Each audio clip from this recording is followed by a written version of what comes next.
question facile à suivre. Mais je compte sur le Saint-Esprit pour vous garder éveillés. Parce que le sujet sur lequel je voudrais qu'on puisse réfléchir est un sujet très important. Est-ce qu'on peut avoir quelqu'un qui puisse aider le frère Alex à comprendre le message en anglais? S'il y a quelqu'un dans la salle, s'il vous plaît, approchez-vous de lui. C'est quelque chose de très important qui me tient vraiment à cœur. Et je voudrais que vous m'accordez toute votre attention. Vous promettez de m'accorder toute votre attention? Alors là, je veux parler. Alléluia. Le défi que nous lance le panafricanisme spirituel. Je vais utiliser ce plan-ci pour partager mon propos. Et avant de commencer par égrener les différentes parties de mon plan, je voudrais en introduction vous parler de comment s'est fait mon éveil sur ce qui se passe autour de nous. Mon éveil s'est fait alors que j'avais demandé autour de moi un chauffeur personnel qui devrait être chrétien.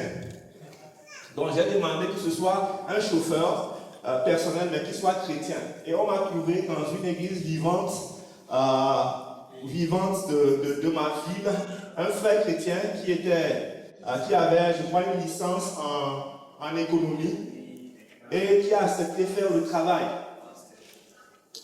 Alors nous avons commencé, il a commencé le travail, donc on était ensemble.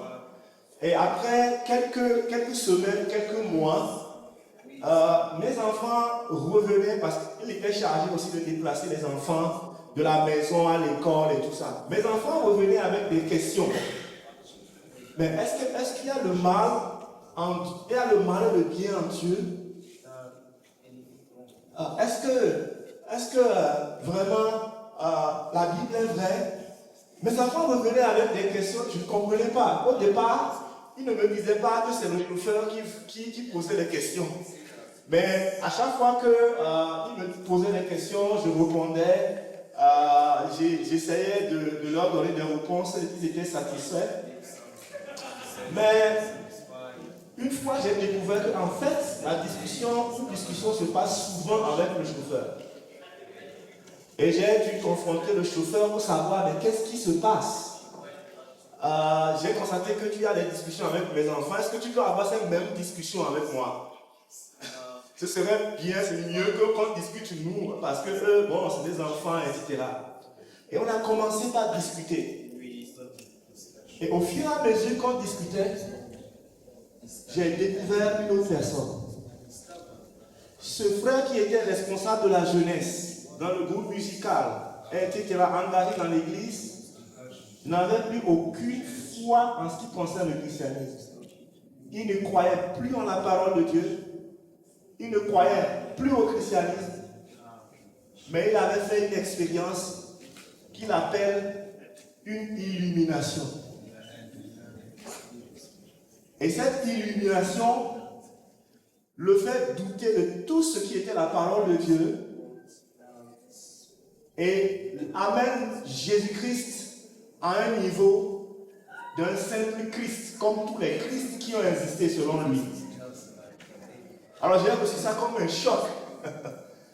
Ce gars que j'aimais bien, un frère chrétien, je vois à ma compagnie quelqu'un qui ne croit plus du tout en la foi chrétienne. Pourtant il est encore dans l'église, pourtant il est encore responsable de jeunes. Et j'ai dit, mais qu'est-ce que tu fais dans l'église? Pourquoi est-ce que tu es dans l'église si tu n'y crois pas? Il dit, je suis dans l'église pour ouvrir les yeux aux gens. Pour que les gens comprennent que la Bible n'est pas vraie, cette histoire du christianisme, c'est des allégories, c'est des choses inventées pour nous soumettre, etc.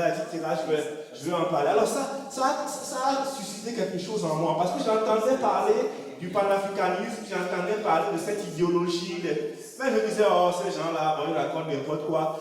Je n'étais pas très concerné. Mais le vivre aussi près de moi, ça a commencé par me faire poser des questions. Ensuite, ma première fille a commencé l'université. Et à chaque fois qu'elle revenait, 70% des profs adressaient des critiques contre le christianisme. 70% ou 80%, peut-être un ou deux. À chaque fois qu'ils devaient faire leur cours, elle est en sociologie, ils devraient commencer pendant 15 minutes à montrer combien de fois le christianisme était faux, inutile, ne servait à rien. Combien de fois nous devons retourner à nos religions ancestrales? Combien de fois les Blancs ont utilisé le christianisme comme un moyen pour nous soumettre, pour nous dominer, pour nous contrôler? Et elle revenait avec plein de questions, avec plein de challenges. Alors j'ai commencé par penser que c'est encore plus grave que je ne le pensais. Le truc est allé loin. Et j'ai constaté sur les forums de médecins de promotion que le truc était plus grand que je ne le pensais. Nos collègues venaient attaquer le christianisme, avec le nombre d'églises autour de nous. Regardez, l'Afrique est encore pauvre. Ce truc-là, on doit l'éjecter de nos pensées, éjecter de nos cultures, etc. Ça revenait. J'ai surpris une fois même des leaders chrétiens, des pasteurs chrétiens qui parlaient du panafricanisme, des pensées du panafricanisme, comme si c'était quelque chose qui était vrai, qu'on devait considérer. Alors, j'ai commencé par avoir un fardeau dans mon cœur. Je dis, il faut qu'on se lève pour faire quelque chose. Parce que tout en dormant, tout en restant calmement, paisiblement, quelque chose se produit. Et se produit surtout dans nos universités, surtout dans le monde intellectuel. Dans l'intelligence, il y a quelque chose qui a commencé par venir. Et si nous nous taisons, et si nous on ne fait rien, on risque de se retrouver dans des situations complexes. De la même manière qu'en Europe, l'athéisme a commencé très simplement, très doucement. Et l'Église était spectateur jusqu'à ce que les athées soient aujourd'hui au pouvoir un peu partout en Europe et imposent des lois anti-bibliques.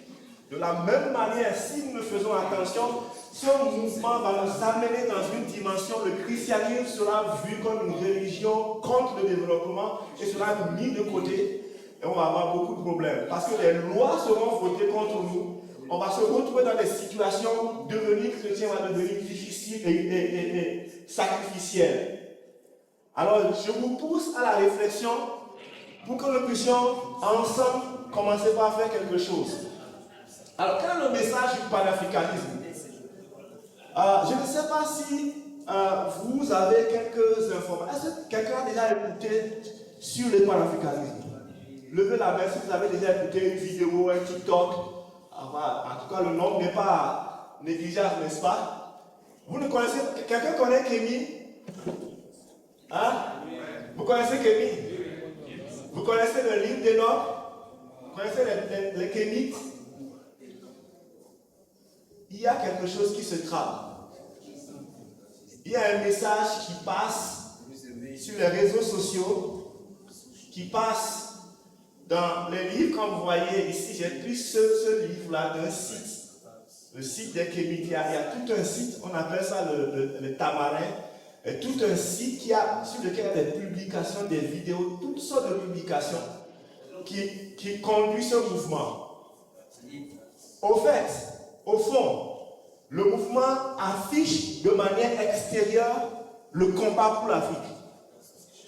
Ça, c'est le message qui passe, le combat pour l'Afrique. Il faut que l'Afrique s'en sorte. Il faut qu'on se réveille. Il faut qu'on commence par prendre notre place et qu'on puisse développer l'Afrique. Mais ce qui est caché, ce qui est derrière et qui doit nous faire peur, c'est que dans leur pensée, dans leur idéologie, cela doit se faire en enlevant complètement tout ce qui concerne le christianisme. Dans le processus, il faut laver entièrement la pensée des gens du christianisme si on veut arriver à sortir l'Afrique de sa gangrène, sa pauvreté, la situation dans laquelle il se trouve. Il faut coûte que coûte enlever la religion du colon. Ça, c'est ce qui est derrière. Ça ne se dit pas souvent. Ça se cache devant des combats, souvent des combats que ces gens-là mènent. Mais la vérité, c'est ça. Et ces gens s'appuient sur des réalités, n'est-ce pas? Ils s'appuient sur des vérités. En fait, ils tirent des cordes qui sont sensibles dans nos cœurs. Oui ou non? Oui, parce que Parce que l'Afrique, malgré sa richesse souterraine, regorge de quoi? Beaucoup de pauvreté. Richesse de population jeune active, mais c'est la pauvreté. Et pourquoi? Il y a eu l'esclavage qui a drainé nos hommes valides hors de l'Afrique. Ensuite, il y a eu quoi? La colonisation.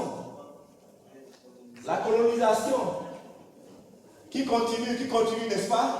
Sous d'autres formes, où les puissances occidentales dominent nos pays, contrôlent, créent des guerres, font des stratégies pour nous maintenir dans le trou et nous empêcher de nous approprier de ce qui nous appartient. Ça, c'est la réalité, c'est une vérité. Des guerres inutiles, des guerres absurdes sont constamment entretenues pour continuer à piller nos ressources et nous maintenir dans la même situation de non-développement. Et ceci, malgré les églises, malgré la multiplication d'églises. Quand on prend les pays où il y a beaucoup plus, en Afrique, beaucoup plus de chrétiens que jamais, ce ne sont pas les pays les plus développés, c'est les pays qui souffrent le plus peut-être. Beaucoup d'églises, les églises naissent, les églises se multiplient, mais aucun changement, aucune transformation, aucune guérison de notre maladie africaine. Alors ça c'est ce sur quoi ces gens se basent, et c'est la vérité. Et c'est la vérité, c'est une situation vraie. Mais, ce que je vous disais, c'est que pour eux, une des solutions fondamentales, c'est de déchristianiser l'Afrique. Il faut détruire l'instrument du colon qui nous maintient dans le noir, c'est-à-dire le message biblique. Il faut qu'on retourne à nos adorations ancestrales. Il faut qu'on retourne à notre culture. Il faut qu'on retourne à l'adoration de l'ancienne Égypte, qui est considérée comme notre origine spirituelle. Il faut qu'on recommence par aller chercher les Isis, les Osiris, je ne sais pas, tout ce qui concerne la religion égyptienne. Il faut laver l'Afrique de tout ce qui a référence au blanc.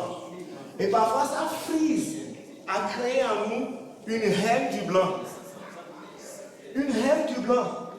Je vous dis la vérité, j'étais à l'aéroport, je vais accueillir un ami français. Et quelqu'un me voit, et il voit que je devais accueillir, je ne sais pas, on discutait, et puis il me dit, mais qu'est-ce que ce gars vient faire ici en Afrique? Je dis, mais c'est mon ami, on vient servir Dieu ensemble. Il faut arrêter ça. Ces gens viennent toujours pour nous torpiller, pour nous dire des choses. Jusqu'à quand nous, les Africains, on va comprendre qu'on ne doit plus laisser ces gens venir. Quelqu'un que je ne connaissais pas. Bien aimé, ce que je vous dis, il suscite petit à petit dans notre cœur une haine pour nos frères de la race blanche. C'est très dangereux ce qu'ils sont en train de faire. Parce qu'ils sont en train de dire que c'est eux qui nous ont rendus tels que nous sommes. C'est eux qui nous maintiennent dans notre situation. Et je pense que c'est ce qui est facile, n'est-ce pas? À chaque fois que j'ai un problème, ce qui est facile pour moi, c'est de chercher le problème, l'origine du problème, dans celui qui est à côté de moi. C'est ma femme qui ne comprend pas. C'est mes enfants qui n'écoutent pas. C'est les autres qui ne me comprennent pas. C'est très facile de déposer tout mon fardeau sur l'autre et de penser que moi, je n'ai pas de problème. Et on fait des comparaisons. Regardez les Chinois. Parce que les Chinois se sont débarrassés de la foi chrétienne, ont pris leur bouddhisme, ils sont devenus développés. Vous ne voyez pas que l'Inde, les Indiens sont devenus développés parce qu'ils ont refusé le christianisme. Regardez les Japonais, etc. Et vous, les Africains, Vous reniez vos origines, vous reniez votre adoration, votre spiritualité pour prendre la spiritualité du colon. Comment vous voulez vous développer? Qui a déjà entendu ce message? Nous l'entendons. Et nous sommes là en silence. Il y a quelque chose qui se passe dans notre cœur. Quelque chose se passe dans notre cœur. Petit à petit, quelque chose se passe dans notre cœur. Croirons-nous, ne croirons-nous pas? Quelle position on va prendre? Il faut qu'il y ait une réaction. Alléluia.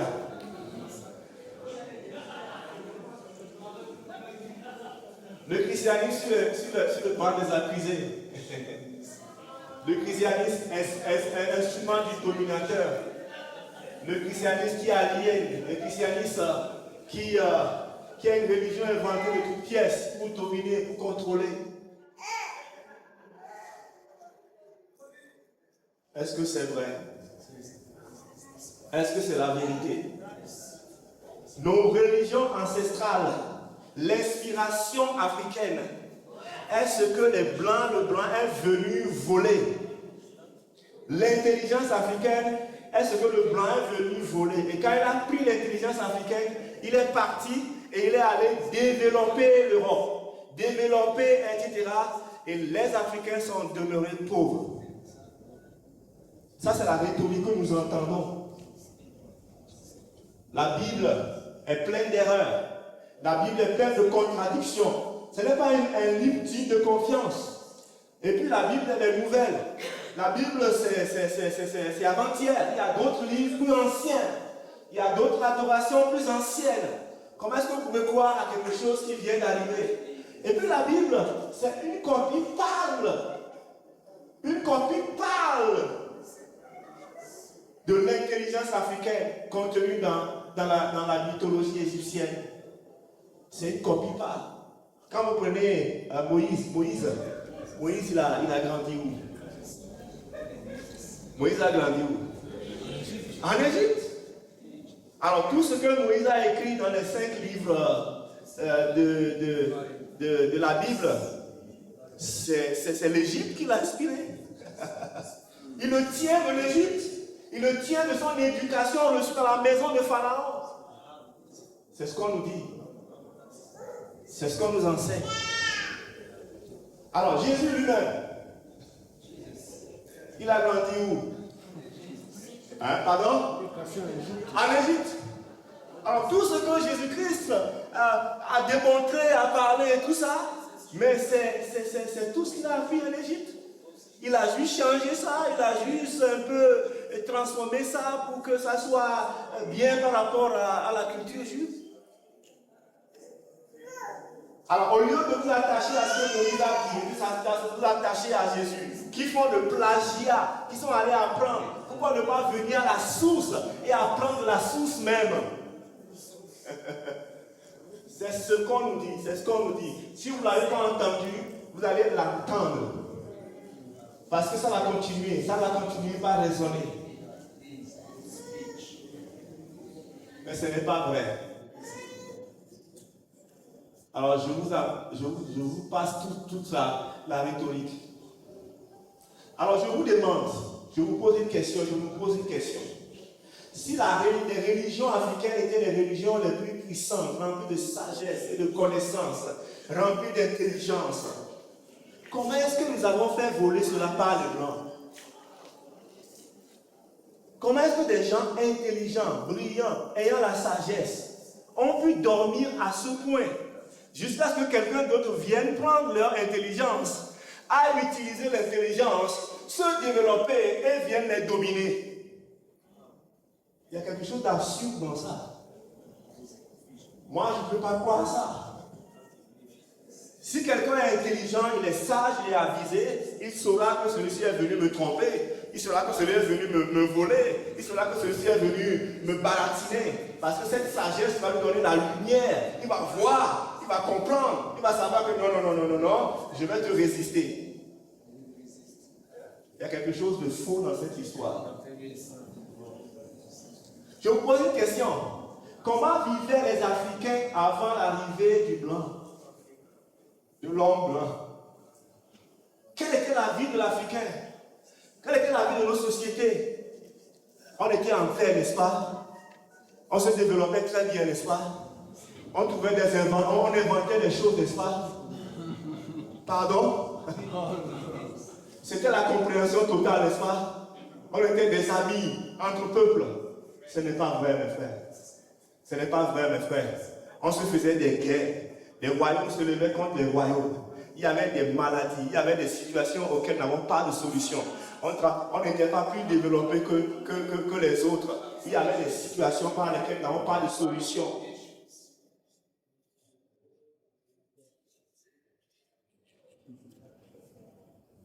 Alors, dites-moi un peu. Est-ce que le christianisme enseigne la corruption? Est-ce que le blanc, pendant qu'il est venu, l'a dit? Allez, soyez corrompus. Est-ce que le christianisme enseigne la méchanceté? Tuer ton frère, arracher ce qu'il a. Est-ce que nous étions obligés de vendre nos frères en esclavage, ou de la pipe, ou de l'alcool? Étions-nous obligés? Avons-nous vendu parce qu'on était sous les armes? Ou avons-nous vendu parce qu'on était égoïste, parce qu'on était sans Dieu, parce qu'on était cupide, parce qu'on ne pensait qu'à nous-mêmes? Posons-nous les vraies questions, bien-aimés. Posons-nous les vraies questions, bien-aimés. Est-ce que les religions ancestrales sont le fait de l'Afrique? Non. Est-ce que le polythéisme est le fait de l'Afrique? Non. Le polythéisme était chez les Grecs, était chez les Romains, était un peu partout. L'Afrique n'avait rien de particulier en adorant des dieux et des dieux d'une spiritualité polythéiste. Nous n'avons rien de particulier. Alléluia, je vois que vous êtes très attentifs. Pour la plupart, il y a certains qui dorment, mais ça va aller.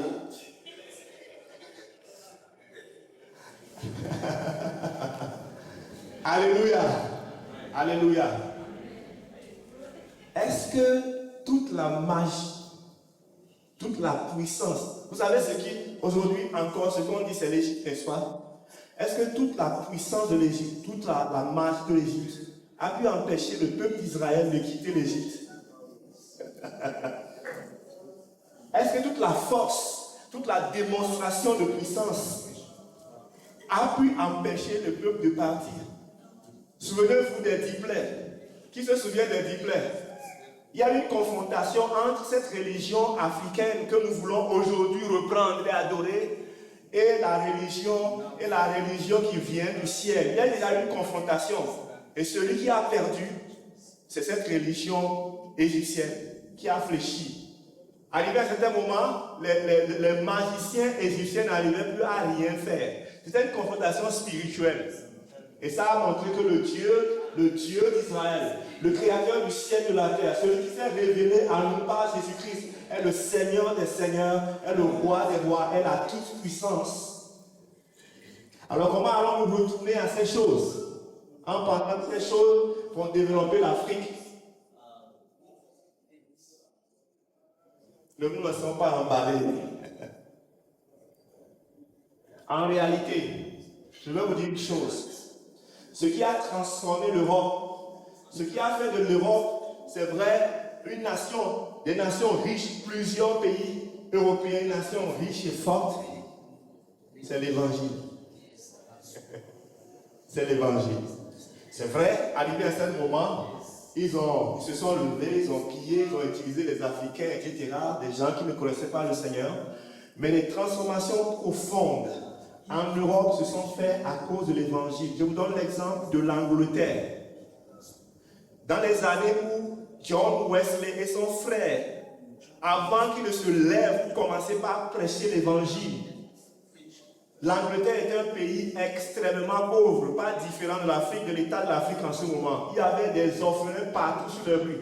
Il était fréquent de retrouver des enfants dormant sur des ponts. il y avait toujours la même chose. Un petit groupuscule qui avait l'argent, qui était l'aristocratie, mais autour, il y avait de la pauvreté dans les rues, partout dans les campagnes. Parce qu'en ce moment, qu'est-ce qui se passait? Il y avait l'église, il y avait tout le clergé, mais l'évangile n'était pas pratique. L'évangile n'était pas social.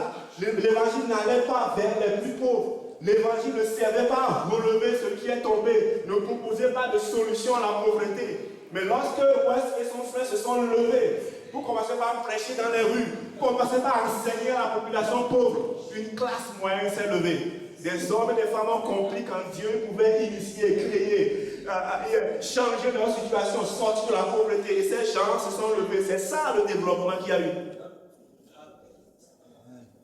Bien aimé, dans les années 1800, on dit que quand tu vas à la Norvège, qui connaît la Norvège, est-ce qu'il y a des gens qui connaissent la Norvège ici? Des pays de l'Afrique, de l'Europe du Nord. C'est des pays les plus riches aujourd'hui. Mais dans les années 1800, vous savez ce qui se passait? On dit qu'il y avait une telle pauvreté que les gens se nourrissaient avec les écorces des arbres. Et il était fréquent de trouver dans les rues des gens agonisant de faim. Mais quelqu'un s'est levé. Il a un nom comme ça, Van Niergaard, j'oublie un peu. On l'appelle le skieur avec la Bible. Ce gars s'est levé, a dit non, on ne peut pas accepter de continuer dans la misère.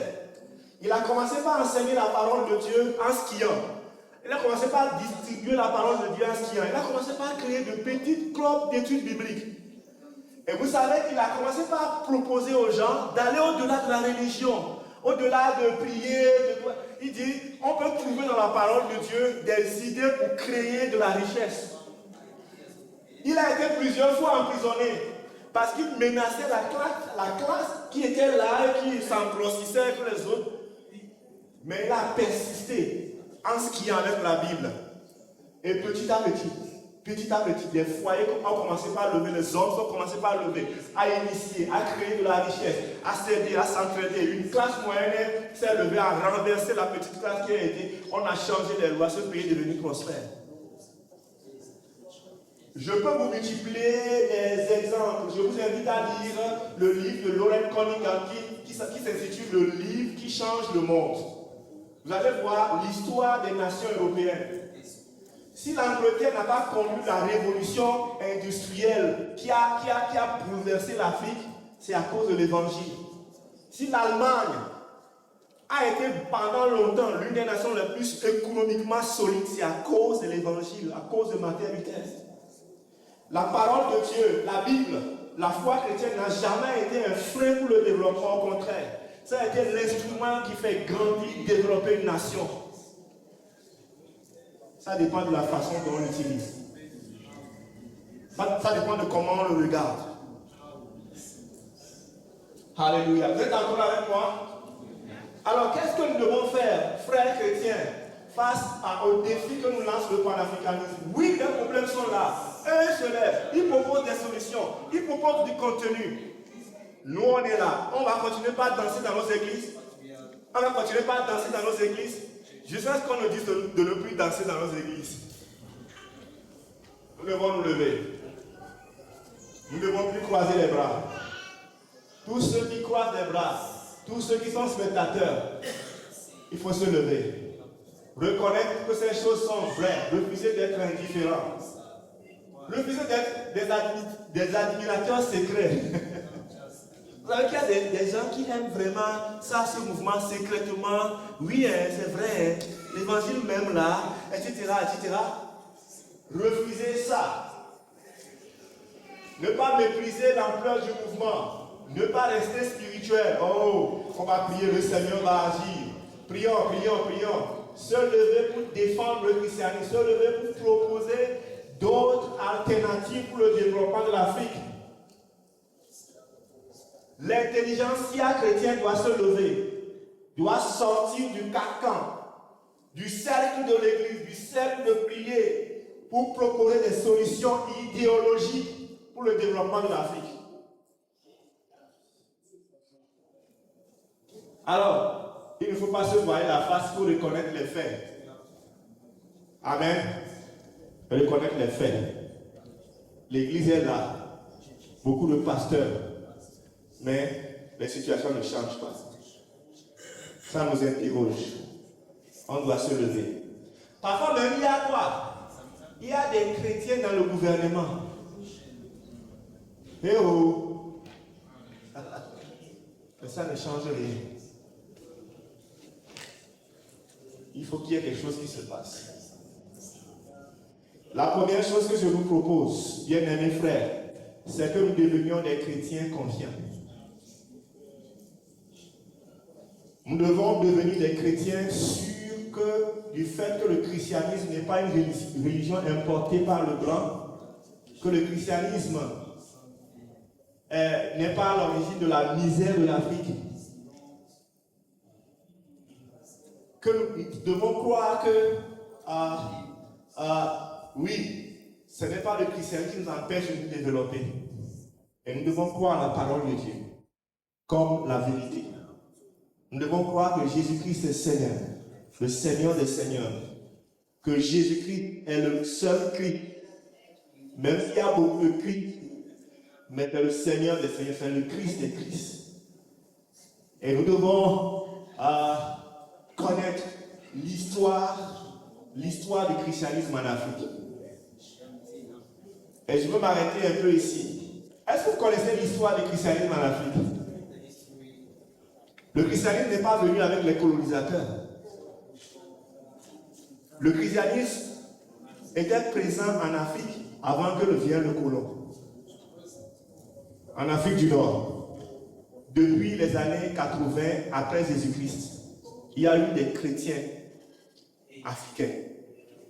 In fact, ce sont ces chrétiens africains qui ont été les premiers défenseurs de l'évangile dans le monde entier. Outre la persécution que vivait l'Église en Israël, ce sont les premiers chrétiens. Ces chrétiens-là étaient de l'Afrique du Nord.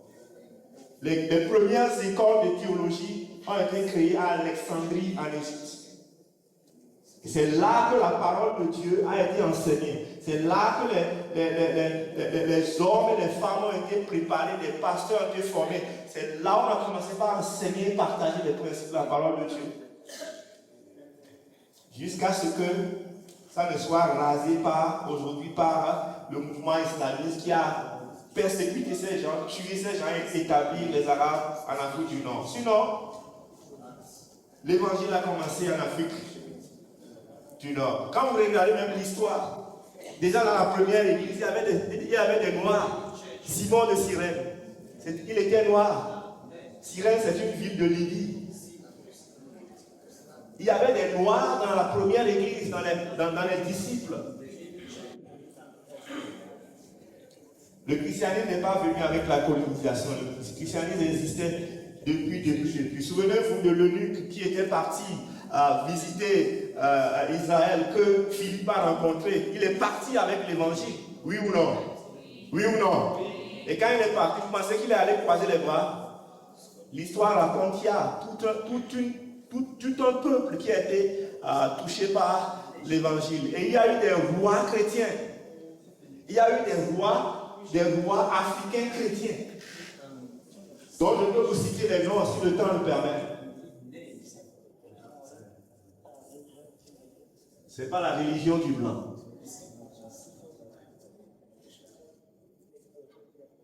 Nous pouvons l'adopter.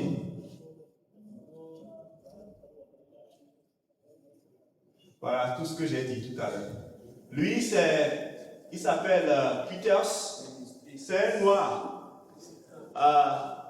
Il fait partie de ceux qui ont provoqué le réveil en Europe, en Écosse tout particulièrement. C'est eux qui a quitté l'Amérique du Nord, après, dans les conditions d'esclavage. Mais là-bas, il a connu l'évangile. Et avec cet évangile-là, ils sont partis en Europe et ils ont apporté le réveil en Europe. Les Noirs qui apportent le réveil chez les Blancs. Ça se passe encore aujourd'hui. Alléluia. Les Noirs qui apportent le réveil chez les Blancs. Oui, on parle souvent de comment l'évangile a été utilisé pour soumettre les esclaves. Mais on ne me dit pas comment aussi l'évangile a été utilisé pour libérer les esclaves de l'esclavage. Alléluia. Je ne sais pas si vous connaissez Harriet Tubman. Harriet Tubman a été une des personnes qui s'est battue pour la libération des esclaves. Mais vous connaissez, c'était une personne qui avait une telle communion avec Dieu. Et je ne sais pas si quelqu'un a vu le film. Amen. Je vous conseille de voir ce film-là. C'était sous l'inspiration du Saint-Esprit qu'elle libérait les gens. Les esclaves, multitude, je pense plus de 7000 ou 7, comme ça. Une femme. Alléluia. Elle allait, elle prenait les esclaves aux yeux, au nez et à la barbe des gens. Elle les amenait à la liberté grâce à la direction du Saint-Esprit. Grâce à sa foi chrétienne. Qu'est-ce que je fais? Je n'ai pas mon ordi ici. Je n'ai pas l'électricité. Ça va venir. Ça va venir. Alors, je posais la solution. La solution, nous devons retourner à la parole de Dieu. Il faut que vous trouviez des réponses à vos doutes avant que ceux qui aiment vous faire douter vous rencontrent. J'avais des réponses à mes doutes avant que je n'aie ce chauffeur. Quand on a commencé le débat, elle a commencé par me déballer, me poser des questions, sortir des contradictions bibliques, tout ce qui semble être incompréhensible dans la Bible, parce que j'étais quelqu'un qui connaissait la parole de Dieu. J'ai pu résister. Mais très peu peuvent résister à ces questions tellement compliquées. Parce qu'ils vont sortir les choses de leur contexte. Ils vont venir avec tout ce qui est bizarre, tout ce qui est incompréhensible pour toi-même. Chaque chrétien doit aujourd'hui aller au-delà de ma petite lecture du matin et commencer par maîtriser ceci. Il faut maîtriser ça. Il faut savoir, est-ce que l'Ancien Testament est vrai? Est-ce que le Nouveau Testament est vrai? Et savoir pourquoi c'est vrai. Il faut avoir des fondations sûres, des réponses à vous-même. Sinon, vous allez douter et vous allez abandonner la foi. Allez à la recherche, vous pouvez trouver des réponses dans l'information. Il y a un siècle qui fait une formation qui s'appelle Chrétien confiant. Chacun de vous va faire cette formation-là. Parce que ça vous donne de pouvoir savoir votre foi, les origines, les fondamentaux de votre foi. Quand quelqu'un se place devant vous et dit tu adores toi Dieu, tu sais comment lui répondre avec la parole de Dieu. Tu sais comment argumenter. Quand quelqu'un te dit, mais quand même, le Nouveau Testament, ce n'est pas Jésus qui l'a écrit. C'est des gens qui ont dit l'évangile selon Marc. C'est Marc qui a raconté ça. Comment est-ce que vous pouvez croire ce que quelqu'un a raconté? Ce n'est pas Jésus même qui a écrit. Jésus n'a écrit aucun livre que tu peux toucher. Pourquoi Jésus même n'a pas écrit un livre, l'évangile selon Jésus? Ou Jésus, le livre de Jésus? Alors tu es là et tu es bouleversé. Ah oui, hein? Oui, hein? Et puis on dit que selon Marc, et que c'est Pierre qui a dit ça à Marc. Oh, et tu es sûr que c'est vrai ça? Mais quand vous suivez la formation que j'appelle chrétien confiant, tu vas savoir pourquoi c'est crédible l'évangile selon Marc. Pourquoi c'est crédible? Pourquoi les textes de l'évangile du Nouveau Testament sont crédibles? Pourquoi est-ce que les textes de l'Ancien Testament sont crédibles? Tu vas le savoir. Chacun doit trouver des réponses pour sa foi. Ça, c'est ce que je vous conseille. Mon temps est en train de partir, donc je ne vais pas insister sur ça. La parole de Dieu est la seule vérité. La parole de Dieu est la seule vérité. Ce verset-là, peut-être je vais commenter. Sanctifie-les par ta vérité. Ta parole est la vérité. Dans la traduction française, on dit sanctifie-les par ta vérité. Ta parole est la vérité. Mais si vous allez dans l'origine grecque et dans l'étymologie grecque, vous savez ce qu'il a écrit? Sanctifie-les par ta vérité. Ta parole est la seule vérité. La seule vérité. L'unique vérité. Il n'y a pas d'autre vérité. Ni sur supérieur ni inférieur. Ta parole est la seule vérité. Et la parole est vraie. Est-ce que vous pouvez noter ce nom-là et faire une recherche par rapport à Ivan Panin? Qui connaît Ivan Panin? Ah oui, mes amis connaissent. Ivan Panin est un mathématicien russe qui a émigré aux États-Unis et qui a fait la prestigieuse université de, comment on appelle l'université prestigieuse des États-Unis là? Harvard, très bien. C'est un érudit mathématicien qui s'est converti quand il était aux États-Unis. Et quand il s'est converti, vous savez ce qu'il a fait? Il a voulu voir si la Bible était mathématiquement prouvable. Et ce gars-là a fait un travail extraordinaire. Je fais juste un petit résumé. Il a commencé par diviser par 7 tous les noms masculins de la Bible. Il a trouvé que tous ces noms étaient divisés par 7. Il a pris tous les noms féminins de la Bible. Il a divisé par 7. Il a pris tous les chapitres de la Bible. Il a divisé par 7. Il a fait ces histoires-là, divisées par 7, divisées par 7, divisées par 7. Vous pouvez trouver, il suffit de taper Ivan Panin dans Google. Vous allez trouver son travail. Extraordinaire.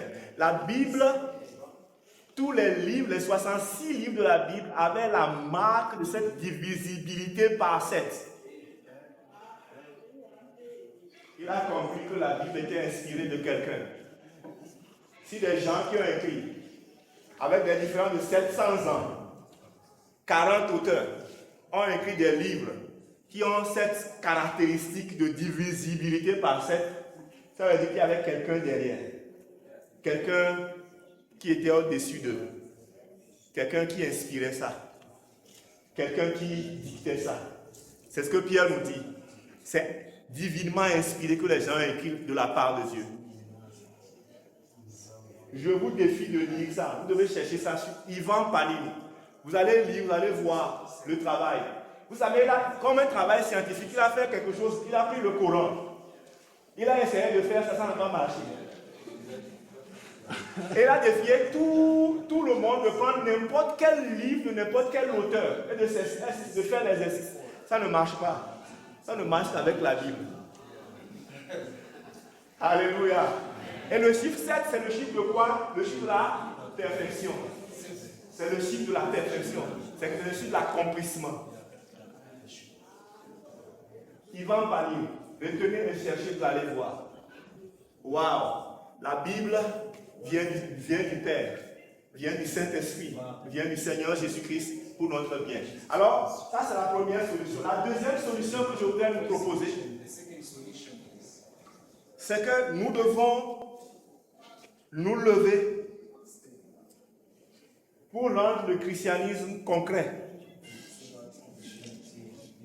Nous devons nous lever pour sortir des murs de l'église.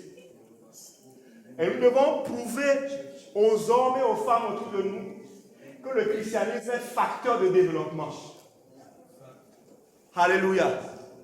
Dans toutes les sphères de la société, nous devons nous lever et prendre les valeurs du christianisme pour provoquer des changements palpables. Moi, je suis conscient aujourd'hui que le christianisme bénit l'Afrique. Est-ce que quelqu'un est conscient que le christianisme bénit l'Afrique? Ah, très peu sont conscients. Hein? Combien d'hôpitaux chrétiens? Combien de missions chrétiennes? Combien moi je suis béni par ICFDA? Combien je suis un meilleur leader qui investit dans sa nation, qui initie à cause de la formation que je reçois dans le christianisme? Mais toutes ces choses sont voilées, n'est-ce pas? Il y a déjà une présence chrétienne qui bénit l'Afrique. Et toi et moi, on doit le faire connaître. Alléluia. On doit le faire connaître par les médias, par les réseaux, par TikTok, par tout ce que nous pouvons trouver. Faites connaître autour de vous qu'on apporte quelque chose en Afrique. Mais ça ne suffit pas. Ce n'est pas suffisant. Maintenant, on doit se lever et penser autre chose que les 4 murs de l'église. Médecins chrétiens, on doit mettre notre profession entre les mains du Seigneur pour pouvoir commencer par faire bouger le système de santé de nos nations. On doit commencer par être la lumière et le sel là où Dieu nous place. Au-delà de je prie avec ma Bible au boulot, je dois incarner le christianisme et montrer que parce que je suis chrétien, je suis intègre. Parce que je suis chrétien, je dis la vérité. Parce que je suis chrétien, je suis excellent dans ma pratique.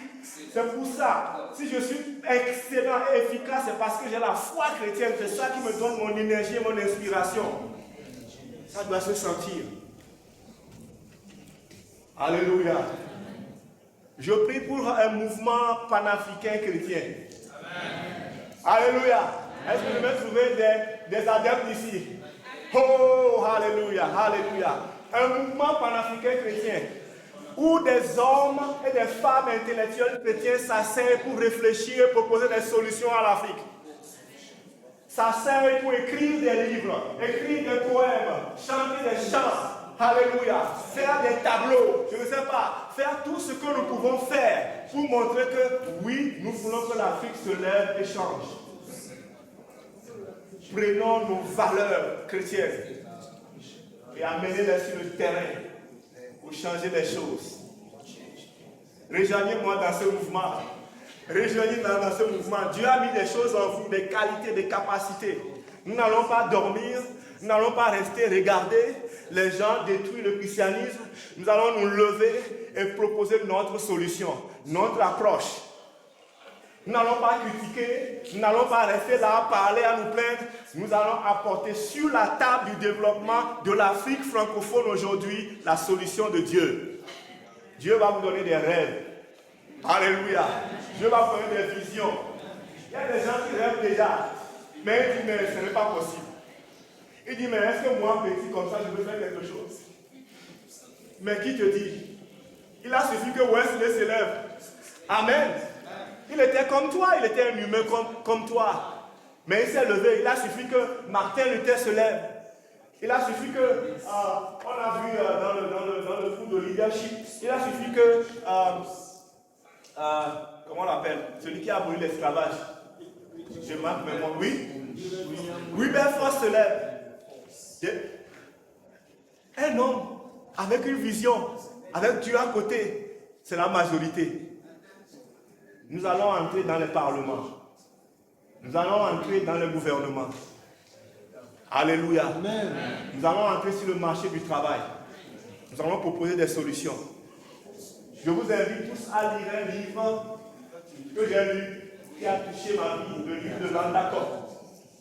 Modèle pour la société. Vous devez lire ce livre. Cherchez ça sur Internet, vous pouvez l'acheter. Landakop utilise la parole de Dieu pour nous montrer comment est-ce qu'on peut influencer chaque sphère de la société. Elle nous présente l'histoire du peuple d'Israël. Un peuple qui quitte l'esclavage sans presque rien, mais qui devient un peuple puissant, extraordinaire. Vous savez que dans les 5 livres de Moïse, vous avez tous les principes de l'économie, du gouvernement, de la direction, de tous les domaines. Il y a des principes bibliques qui sont dedans. Vous n'imaginez pas ce qui s'est passé. Moïse a quitté l'Égypte avec 2 millions de personnes. Vous imaginez comment on peut diriger 2 millions de personnes? Faire traverser 2 millions de personnes, il a fallu de la sagesse, il a fallu du gouvernement, il a fallu de la... Et Dieu a donné des principes de fonctionnement. Si nous aujourd'hui, nous les chrétiens, on commence à lire la Bible avec le regard de trouver des solutions pour chaque sphère, quelque chose va se passer. Pas avec le regard d'être spirituel, de réciter les versets, de chanter à l'église, mais avec le regard de celui qui veut voir les choses changer dans la société. Vous allez avoir des inspirations extraordinaires. Et les choses vont bouger. Je vais finir en nous invitant à marcher par l'esprit. C'est une guerre spirituelle. Au-delà du fait que c'est une guerre idéologique, c'est une vraie guerre spirituelle. Donc, l'objectif est d'ôter le christianisme de l'Afrique. Faire cette guerre, Ce n'est pas avec nos mains. Ce n'est pas avec nos muscles. C'est avec nos genoux. C'est dans la prière. C'est en mettant notre main dans la main du Saint-Esprit et en nous laissant nous diriger, jour après jour, que nous allons réaliser ces grandes choses. Dans le livre de l'Anacor, on nous donne l'exemple de George Washington Carver. George Washington Carver est un cultivateur, ancien esclave aux États-Unis. C'est un noir. Vous savez ce que George Washington Carver a fait? Il a commencé par cultiver l'arachide. Et quand il a fait sa culture d'arachide, il se levait le matin et commençait par prier en marchant dans sa culture d'arachide. Il demandait au Saint-Esprit, inspire-moi. Qu'est-ce qu'on peut faire avec l'arachide? Parle-moi. Qu'est-ce qu'on peut faire avec l'arachide? Il s'assoit dans son champ. Il demande l'inspiration. Il a trouvé plus de 50 recettes avec l'arachide. 50 choses qu'on peut faire avec l'arachide. Qu'adviendra-t-il de toi quand tu commences par faire cette marque-là avec l'Esprit de Dieu? Qu'est-ce que je peux faire avec ma médecine? Qu'est-ce qu'on peut faire avec ceci qui est chez nous? Qu'est-ce qu'on peut faire avec ce qui est autour de nous? Le Saint-Esprit va donner des inspirations. Et vous allez créer. La créativité de Dieu va se réveiller en nous. Nous allons proposer des solutions autour de nous. Que les gens qui sont passionnés de IT se lèvent. Que les médecins se lèvent. Que les musiciens se lèvent. Ceux qui ont les moyens d'argent se lèvent. Que les cultivateurs se lèvent. Que nous puissions ensemble développer l'Afrique. Au nom de Jésus. Est-ce qu'on peut se lever pour prier? Alléluia. Levons-nous un peu et prions. Pour certains, cette session était un grand combat avec le sommeil. Mais alléluia, vous avez survécu. Vous avez survécu. Félicitations. Prions un instant, prions, baisse la tête et prie. Je voudrais que tu pries maintenant. Prie pour l'Afrique. Prie pour l'Afrique. Prie pour l'Afrique. Commence par prier. Déclare: l'Afrique va se développer. L'Afrique va se lever. L'Afrique va briller. Alléluia. Déclare, déclare. Nous allons faire lever l'Afrique. Nous allons faire lever l'Afrique. Fais cette prière. Fais cette prière. Je vais faire lever l'Afrique. Avec ma petite lumière. Avec mon petit ton.